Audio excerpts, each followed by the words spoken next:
दोस्तों, आज की वीडियो में हम जानेंगे माघ मास के कृष्ण पक्ष में पड़ने वाली सठतिला एकादशी के बारे में।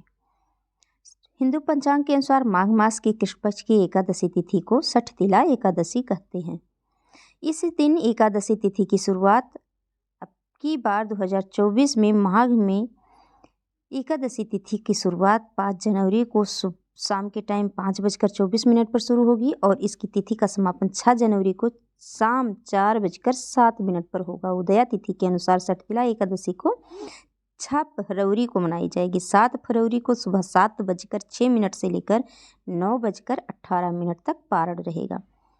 सठतिला एकादशी पूजन विधि: प्रातःकाल स्नान के बाद भगवान विष्णु की पूजा करें और उन्हें पुष्प, धूप आदि अर्पित करें।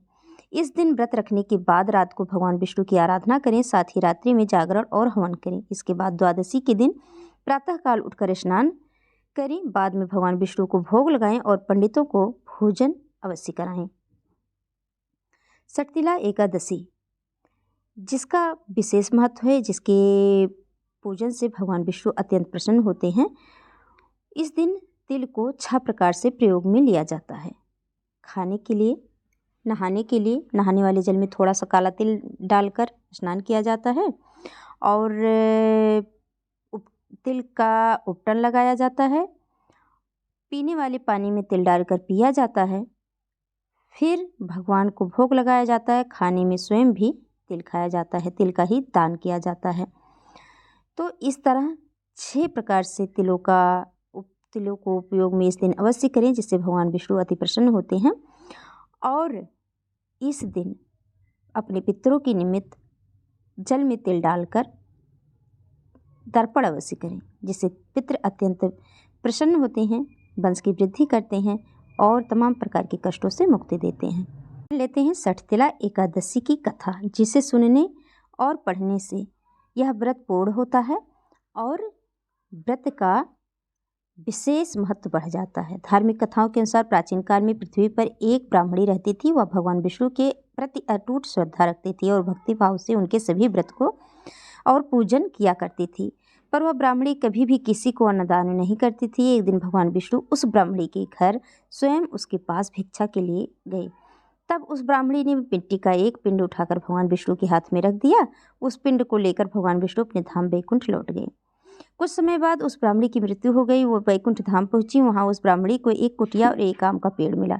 खाली कुटिया को देख वो ब्राह्मणी बहुत निराश हुई और भगवान विष्णु के पास जाकर पूछा कि प्रभु, मैंने तो पूरे जीवन आपकी पूजा अर्चना की, पृथ्वी पर मैं धर्मपरायण स्त्री थी, फिर क्यों मुझे ये खाली कुटिया मिली है? भगवान विष्णु उस ब्राह्मणी को उत्तर दिया कि तुमने अपने जीवन में कभी अन्नदान नहीं किया था, इसलिए ही तुमको ये खाली कुटिया प्राप्त हुई है।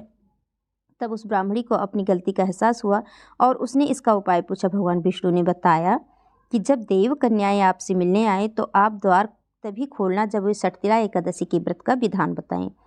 उस ब्राह्मण स्त्री ने वैसा ही किया और सठतिला एकादशी का व्रत रखा। इस व्रत के प्रभाव से उस ब्राह्मण स्त्री की कुटिया अन्न और धन से भर गई। सठतिला एकादशी के दिन अन्नदान करने का बहुत महत्व है।